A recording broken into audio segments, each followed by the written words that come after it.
Mario Lemieux was born to defy the odds, born to skate, born to lead, born to break every rule of limitation, then rewrite them in his own image. He didn't just become one of the greatest hockey players to ever live. He became a symbol of grace, power, and resilience.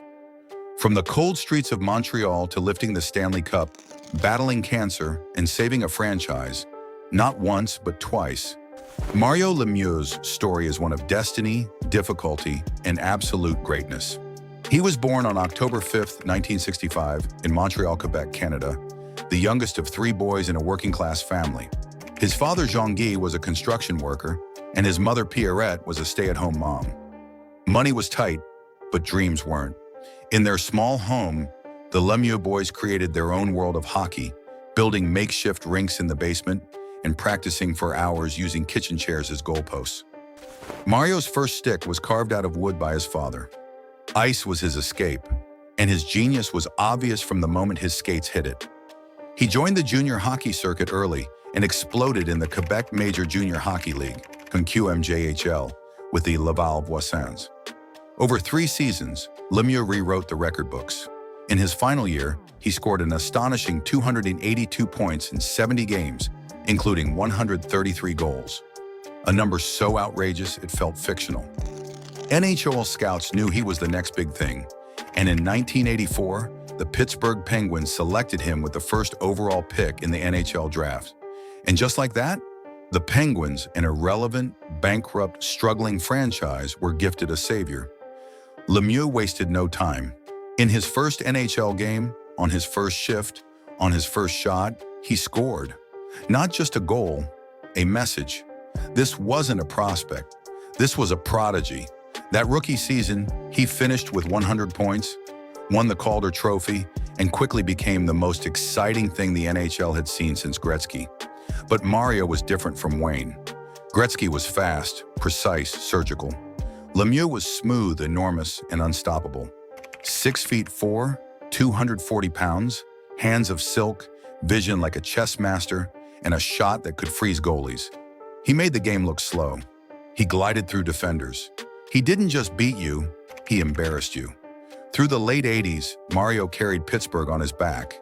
He led the league in scoring multiple times, was named league MVP, and was universally recognized as the most talented player in hockey. But despite his brilliance, the team around him wasn't ready. The Penguins kept missing the playoffs, and doubts began to grow. Could this generational talent ever win? Everything changed in 1990 when the Penguins drafted Jaromir Jagr and surrounded Lemieux with a true supporting cast. With Ron Francis, Kevin Stevens, and Paul Coffey by his side, and coach Bob Johnson at the helm, the Penguins finally clicked. In 1991, they won their first Stanley Cup, defeating the Minnesota North Stars. Lemieux was named playoff MVP, scoring 44 points in 23 games, including one of the most iconic goals in Stanley Cup history, splitting 2 defenders, faking out the goalie, and finishing with a backhand so smooth it seemed like ballet on ice. In 1992, they repeated, back-to-back champions. Mario had done it. Not only had he delivered the Penguins their first cup, but he'd validated his status as the best in the world. He was at the top of the mountain, and then it all came crashing down. In 1993, in the middle of another MVP-caliber season, Mario Lemieux was diagnosed with Hodgkin's lymphoma, a form of cancer. The news stunned the hockey world. At just 27 years old, in his absolute prime, the sport's greatest player was now fighting for his life. But Mario didn't fold. He began radiation treatment immediately. He lost weight, he lost energy, but he never lost focus. Remarkably, just 2 months later, Lemieux returned to the ice. On the same day he finished his final radiation treatment. That night, he flew to Philadelphia, suited up, and scored a goal. The crowd, usually hostile, gave him a standing ovation. That season, despite missing 24 games, he still led the league in points. It wasn't just about talent anymore. It was about will. Mario wasn't just a superstar. He was a warrior, a survivor, a man who refused to let illness steal his greatness. But the challenges didn't stop there. Over the next few seasons, Lemieux was plagued by chronic back pain, injuries, and fatigue. He missed huge stretches of play.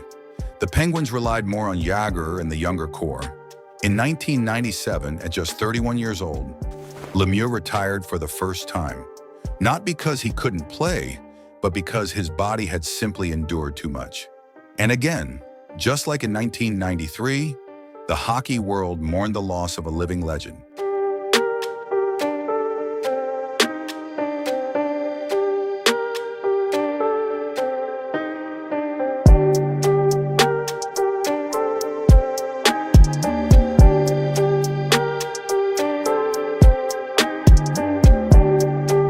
Off the ice, Lemieux didn't disappear. Instead, he moved into a role no one saw coming.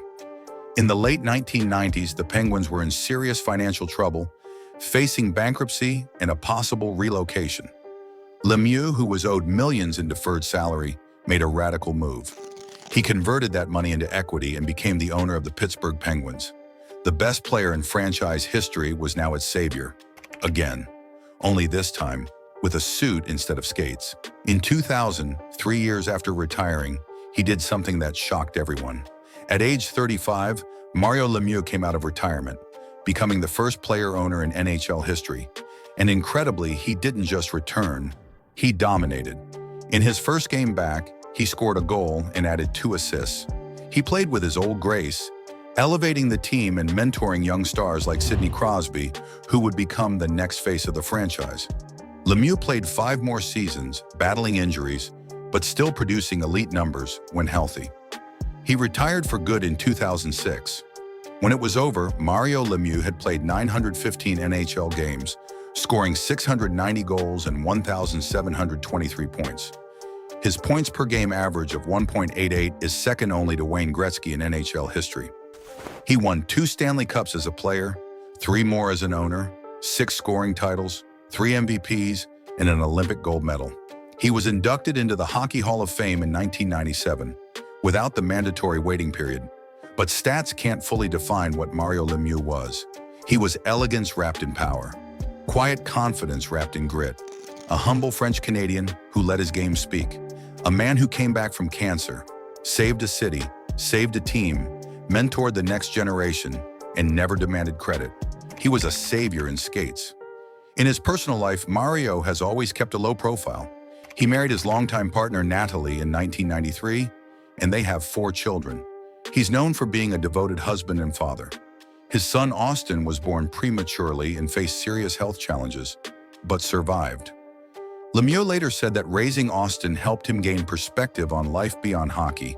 Family, he always said, was his greatest victory. He's also given back in profound ways. The Mario Lemieux Foundation, founded in 1993 after his cancer diagnosis, has raised millions for cancer research, neonatal care, and medical support programs throughout Canada and the US. Today, Lemieux is a larger-than-life figure in Pittsburgh. Statues of him stand outside the arena. His name is etched in gold. His influence still shapes the Penguins, the league, and the lives of the players who wear the jersey. But what makes Mario Lemieux timeless isn't just what he did. It's how he did it. He won with grace. He battled with silence. He led with humility.